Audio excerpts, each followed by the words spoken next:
Well, good afternoon. Thank you very much for joining us. My name is Ian Ofula, and this is Weekend at 1. Now, the Law Society of Kenya Chairman Eric Mutua has called off LSK Annual General Meeting convened today after members disagreed on just how the meeting should be conducted. The stormy meeting could not be called to order after members spent over an hour engaging in a shouting match. Patrick Amimo was at the meeting and now joins us by way of phone. Amimo, maybe if you can just tell us what exactly led to the calling off of this Annual General Meeting.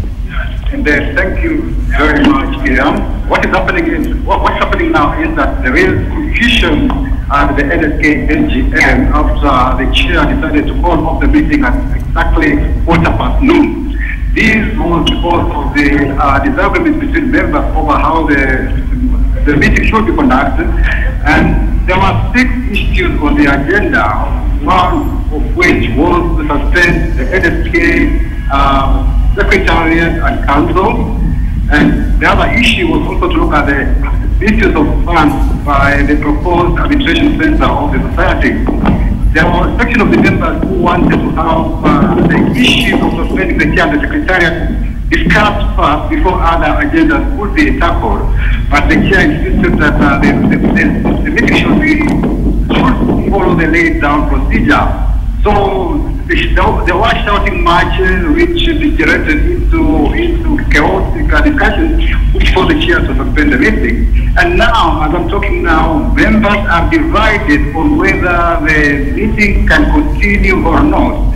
Because according to the LSK Act, it's such a situation where the chair is absent, the vice chair should chair. But now it appears that the entire LSK Secretariat has moved out of the meeting, so members are divided and they don't know whether if they carry on with the meeting, the deliberations will be legal or not. Ian? Well, thank you very much. That is KTN's Patrick Amimo just giving us an update where the LSK Annual General Meeting has just been called off just because the members could not agree on the way forward in how the meeting should be conducted. Now, moving on, the slain ICC witness Mesha Kibei will be laid to rest today at his Kaptebe home, Tarbo constituency, Uasin Gishu County. This is after a 3-month search for his body after his disappearance on December the 28th last year. His body was found at the Savo National Park 2 weeks ago. Now, Mercy Kandie joins us by way of phone. She is currently attending the burial. Mercy, what is happening right now? Yes, thank you very much, Ian. We are currently at Kaptebe village in Tarbo sub-county, in Uasin Gishu County, where the family and friends of the late supposed ICC witness Mesha Kibei is being laid to rest. So as we speak, families are currently talking about their late brother and son and a father to so what we're currently hearing right now is the family wanting justice for their kin. One of the uncles has been heard saying that they have forgiven whoever did this act, and what the family members are saying is that they want government to step up and do investigations as said by the CID, the special department who are investigating the case. Yeah. Well, Mercy, if you've talked to some of the relatives, we understand that the cause of death that led to Yebei's death was not able to be identified. What are they saying about this?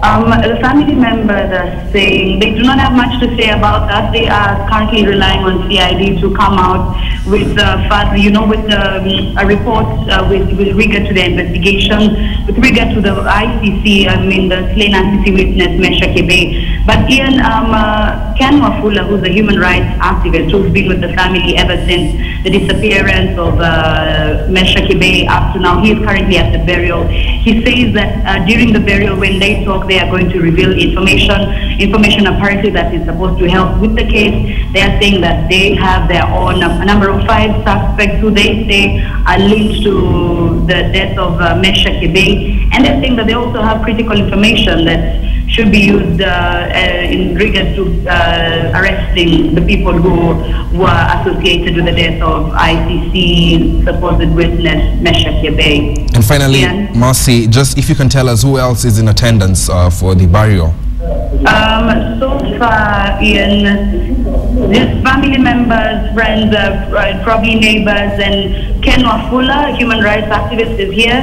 So far, no politician on site, but yes, that's what we can see from our end, Ian. Thank you very much. That is Marcy Kandie joining us by way of phone from Uasin Gishu County, where currently the burial of ICC witness Mesha Kibei is going on. Let's just go to Mandera now, when alleged Al-Shabaab militiamen sprayed bullets on suspects of residents of Bulampia in Mandera town on Sunday night. Mary Okeo would not have imagined that her son would be the only casualty of the attack. KTN's Timothy Otieno spoke to her as she reveals the undignified way in which her son's body was transported to Nairobi morgue. This coming on a day that Mandera residents held demonstrations against the county commissioner over insecurity. Long faces welcome me to the family of Mary Okeo. It has been a tough couple of days for them. They lost their loved one in what the Interior CS called a bandit attack on a village in Mandera. The family's breadwinner snatched away just like that, and now their lives have changed. Hiyo Sunday tuliongea na yeye asubuhi saa 1. Tukawachana tutaongea saa 2 ya usiku. Saa 2 nilimpigia simu inalia hashiki. Nilijaribu kupiga hiyo simu mpaka saa 5 ya usiku. Mary found out about the demise of her second-born Alan Otieno through Jacqueline, Alan's younger sister. The wife to Alan's boss contacted her on Facebook. Kaniambia brother ko saizi ako mochari. So vile aliniambia hivyo nilishtuka. Because of the family's humble background, they faced a dilemma on how their kid's body would reach Nairobi. A good Samaritan, through the help of Alan's former boss, brought the body sealed inside a box in his personal car. Huyu mtoto ndio kwa ninategemea. Yeye ndiye alikuwa anafanya kazi kwa hii nyumba. Niko na watoto 5 na yeye peke yake ndiye alikuwa anafanya kazi. Sasa yeye ndiye alikuwa anasaidia hii family. Na yeye sasa yuko. Sasa vile tutafanya sijui. But Mary tells me the government ought to have assisted her. After all, according to her, Alan was killed by a militia group while building the nation. Today, Mandera residents held demos over rising cases of terrorism in the area. They want the county commissioner out of office, accusing him of incompetence. Leaders and residents of Mandera have insisted the last attack was not banditry, but an act of terror by the Al-Shabaab. We are not happy and we are not ready to work with this guy because 7 months down the line, the said county commissioner is working in dark. He has become part of the problem of insecurity by inciting the clan against other clans. Back in Nairobi, Mary now has been left to take care of Alan's 2-year-old son. The 50-year-old, who has no meaningful employment, says this transition may be a tall order.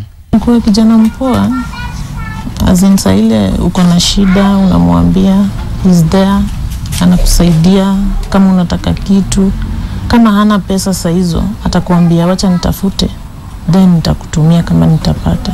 But even as the national government and the local area leaders of Mandera County give contradicting stories as to exactly who may have perpetrated that heinous act on Sunday, it is the family of Mary Okeo that suffers the full brunt of the loss of a loved one. Timothy Otieno, KTN. Of course, our deepest condolences to the family of Mary Okeo over the loss of their son. Elsewhere, a section of Rift Valley leaders are now demanding that Treasury release funds urgently to facilitate National Cereals and Produce Board to acquire maize from farmers. Speaking during the official opening of a library and the launch of a bus at St. Catherine's Girls' School in Uasin Gishu County, the leaders expressed concern of the manner in which the government has handled the maize woes. The leaders called for a probe into the alleged importation of maize by unknown individuals and storing it at the depots.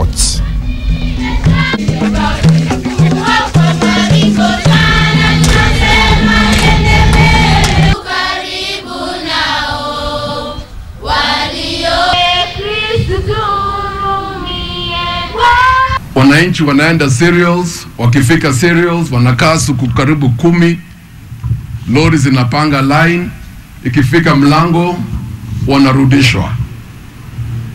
kwa sababu cereals hawajapata pesa.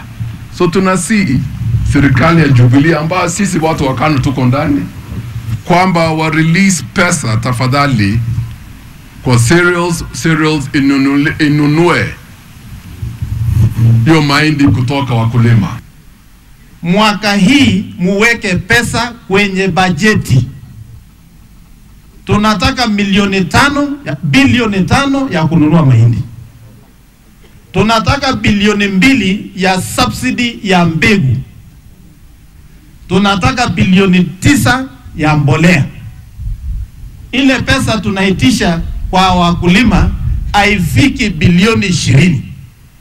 Budget ya Kenya ni 1 trillion. What is 25 billion to farmers to ensure we have food security in this? And to matters health, the Cabinet Secretary for Health, James Macharia, is this afternoon set to address the nation in what seems to be a government response to the looming crisis at the Kenyatta National Hospital's cancer ward witnessed last week when the only 2 radiotherapy machines failed in East Africa's largest referral hospital, leaving patients stranded. Timothy Otieno is at the Kenyatta National Hospital with some details on the matter, and he joins us by way of phone. Timothy, if you've had a chance to talk to some of the officials of the hospital, what are they doing to address this crisis? Yeah, Ian, thank you very much and good afternoon. I'm here at the Kenyatta National Hospital where we are expected to receive a statement from the Cabinet Secretary in charge of Health, Honorable James Macharia, over this issue that has really taken cancer patients in the country aback along because of the failure of the radiotherapy machine. Now, the officials are yet to arrive at the press conference. The press conference is actually slated for 2 p.m. this afternoon. So the Cabinet Secretary is rumored to be in attendance, as well as the head of the cancer unit at the Kenyatta National Hospital. They have not yet arrived, but I've spoken to some of the medics on ground, and perhaps some of the matters that are to be addressed in the press conference is the issue on getting replacement equipment that is to be used so that they can alleviate the backlog of cancer patients that need radiotherapy treatment. Maybe perhaps among other issues that may be discussed in the conference, the press conference rather, is the issue that was highlighted by the Standard newspaper today concerning a radiotherapy machine that has been lying idle at the KRA offices because of failure to pay a license fee by the government. We expect the Cabinet Secretary to shed more light on this issue. One of them, I actually spoke to one of the medics, and he tells me there's a machine that had, the one that had crashed earlier in the week because of a power blackout, had been fixed and it is in good working conditions as at Thursday night. We expect the Cabinet Secretary and the head of the cancer unit at Kenyatta to do confirm this, and here I'm being told that the machine will be working on Monday when patients will come in to get therapy. Ian. Thank you very much, Timothy. But just before I let you go, you are confirming to us that one of the machines that had failed as of last week has been fixed. Is this the case?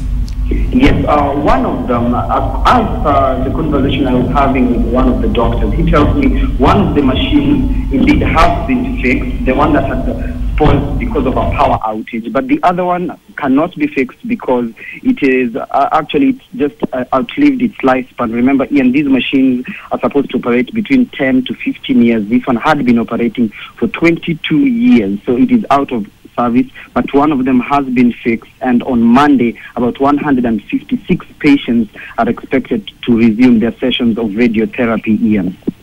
Thank you very much. That is Timothy Otieno coming to us by way of phone from the Kenyatta National Hospital, where the Health Cabinet Secretary James Macharia is expected to address the press over the crisis there. Now let's move on. In 2013, Kenya went to one of its most complex elections. The Independent Electoral and Boundaries Commission, IEBC, fought hard to try to get everything right. In so doing, IEBC requested for a 30 billion shilling budget to conduct the general election. But as we reveal in our draft diaries today, the Public Accounts Committee says more than 5.7 shillings cannot be accounted for. Sam Ogina with the third part of our series Graft Diaries. The electoral body had a monumental task of conducting the most ambitious election in the country. For the first time, Kenyans were voting for 6 individuals. a task that required a colossal budget. Billions of shillings were pumped into the electoral body, but a probe into the agency's expenditure reveals funneling of billions of shillings that cannot be traced. The investigations reveals a staggering 4.69 billion shillings cannot be accounted for. There is no documentary evidence to back up the use of the billions. But according to the report, the accounting officer then, James Oswago, claimed the money was spent at the regional offices for the hire of transport services during the voter registration exercise and the general election.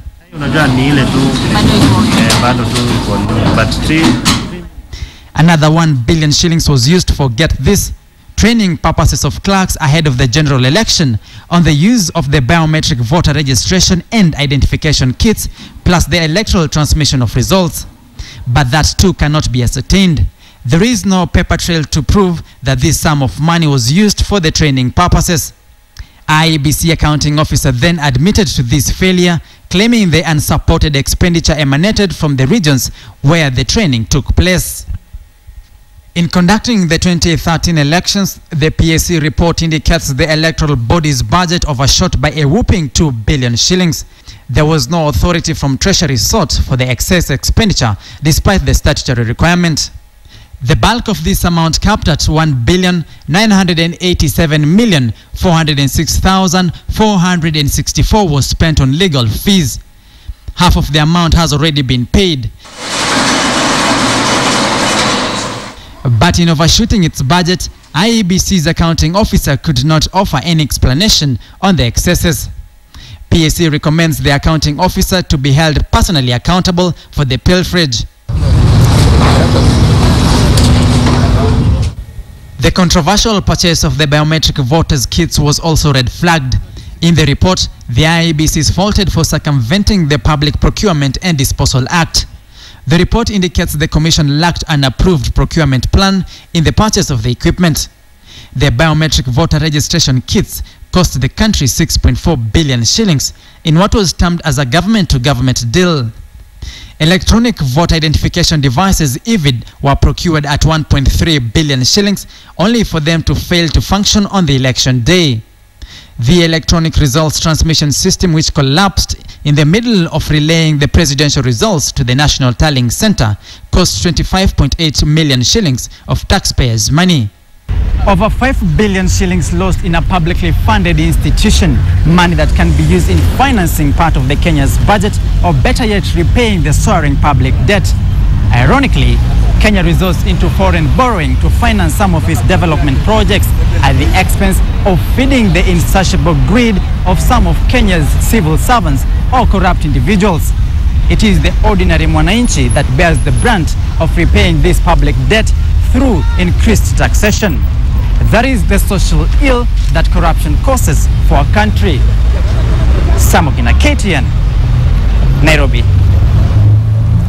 Now let us take you to Wajir County, where all 33 students in Elders High School and another 38 in Anole High School were denied their KCSE results after NEC cancelled their Islamic religious education results. Fatma Pole visited the county and met with one of the students, 20-year-old Ibrahim. She now tells us the story of a young man who might have to give up on his dreams and the impact of the exam cancellation on the county. 20-year-old Ibrahim Mao and his brother set out for the long trek in search of water. For weeks now, this has been his daily routine. Being the only one in his family who went to school, Ibrahim, who was index 1 in his class, was confident that he will ace his examinations. But as fate will have it, he was among the students whose results were cancelled. I really disappointed when I got my result. Even I fainted. When I fainted for almost 2 days, 3 days. Ibrahim is an orphan, his mother having passed on in 2010 right before his KCPE examinations. I have only my grandmother, which even she cannot even cook for herself. And my elder brother who has only a donkey cart. He says he does not know the whereabouts of his father. Yeah, my father is a pastoralist. He's in bush. Even he's not aware of this thing. For him, if I told him I've got my result like this, why, he will tell you, come and look after the camels. even you don't aware what the importance of education. But the irony of Ibrahim's Y result is that he performed very well in the rest of the subjects. In fact, he even attained an A grade in mathematics and history. It is in these Manyatas where Ibrahim lives with his family, but he still hopes for a better future for them. I better get E in IRE because still if I get IRE E, still I have the grade to qualify for university, P-. Ibrahim's case is not an isolated one. The Kenya National Examination Council cancelled the results of all 33 candidates from Eldas High School, which is where Ibrahim sat for his examinations. Yeah, when I've seen my results, why? And that subject is our religion, that is IRE. I've really disappointed. The school principal, Osman Hussein, still in shock. He says this is not the first time such an incident has occurred. This is a pure witch hunt, and therefore I think, as far as I am concerned, being the principal of the school, I have not created any room for cheating. This case has since caught the interest of leaders in the county who now threaten to take legal action for what they say is an injustice. Whereas somebody feels that the whole class cheated, eventually will push them to take them to court. As pastoralists, for a child to pursue from class 1 to Form 4, he must have done an extra effort. And after the end of Form 4, getting Y is really unacceptable. And as the leaders from the county, we will not entertain that. But until something is done, a heartbroken Ibrahim has been forced to give up on his dream. Going back to school is not an option because he cannot raise the school fees. When he sat for his KCSE examinations last year, Ibrahim hoped to become a doctor, but today that hope remains a mirage. Fatma Pole, KTN, Eldas constituency in Wajir County. Quite an unfortunate incident there. That is just the story of Ibrahim. Remember that other 70 candidates had their exams cancelled. Let's now go to Baringo now, where West Pokot Senator John Lonyangapuo is now blaming the county government for the high level of insecurity in Baringo. The senator, who has come in defense of the Tiati residents, mainly Pokots, said the county leaders have failed to deal with the root cause of the conflict, making the situation worse than ever experienced. He also noted that 43% of Baringo County is Tiati, yet the representation in the county government is far much less. Speaking in Nakuru this morning, the senator says insecurity in Baringo is fueled by competition for pasture land by the pastoralist communities in the region. Kwa hivyo nyasi ikaisha na ikafika kwamba wale watu wafugaji wanaanza sasa kufuata nyuma ng'ombe ndio natangulia na wao wanafuata nyuma. Wale vijana wachungaji wa ng'ombe hawajaenda shule, ng'ombe inakufa, nyasi imeonekana iko kwa jirani, hakuna Kiswahili na Kiingereza ya kuomba. Badala ya hao majirani pia kuona ni nini imeleta hao watu twende tuwaongeleshe, wanaform unit ya kupika wao. In this case, he says the neighboring communities and their leaders should engage on modalities of sharing pasture to avoid conflict over grazing land. Viongozi wote wa Baringo County pamoja na DC na chiefs na wengine wote wakakuja na sababu walisema hakuna kiongozi mwenye atakubaliwa kwenda kutembea kwa area mahali vita iko. Hiyo sasa ndio shida ya kwanza. Badala ya viongozi kukimbia mahali moto iko ndio wasime, wanasema iwake. Kiongozi mwenye anapatikana ameenda kule, wanasema yeye ni insider. Giving his West Pokot County as an example, the senator says they managed to strike a balance of coexisting peacefully. He challenged Baringo County leadership to put on measures of ensuring a return to peacefulness. Kwa hivyo hawa watu wa asilimia 43% ya entire county lazima wahudumiwe na wana haki ya kusaidiwa, na usaidizi ya kwanza ni kwenda kufukuza ujinga kwa lazima, sio kwenda kuua hawa. The senator now wants the national government to step up efforts in securing Baringo County. Proposal yangu ni kwamba watu wa Baringo East waandike petition each senate, kama hawatakikani kuwa kwa Baringo County wakate hiyo sub county ishikane na county ya West Pokot. Kamche Menza, KTN. Elsewhere, the 2012 Kenya Premier League champions Tusker FC are raring to kick off the 2015 season on a high gear. Despite drawing the first match of the season against Thika United, the Brewers have vowed to forget the 2014 tribulations and aim at the 2015 trophy. Tusker will take on Ushuru FC tomorrow at the Nyayo Stadium in one of the 8 fixtures set for this weekend. Take a look.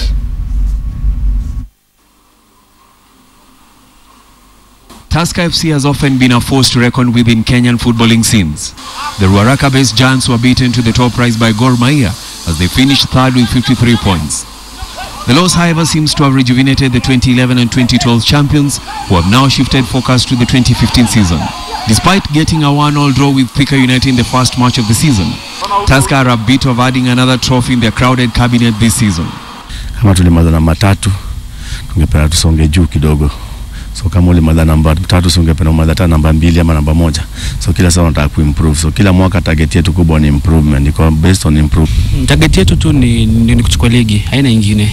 Ni tu moja. Kimanzi signed 7 new players in the transfer window and is hoping they will tick in time as the seek for the KPL trophy continues.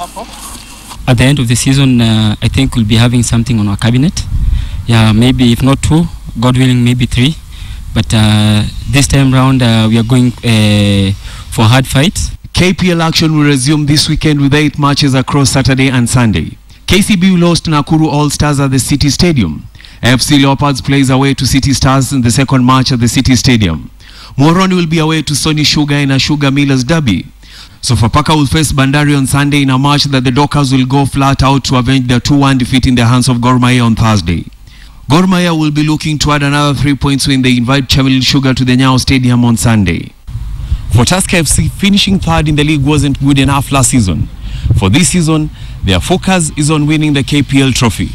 Robinson Okenye, KTN Sports.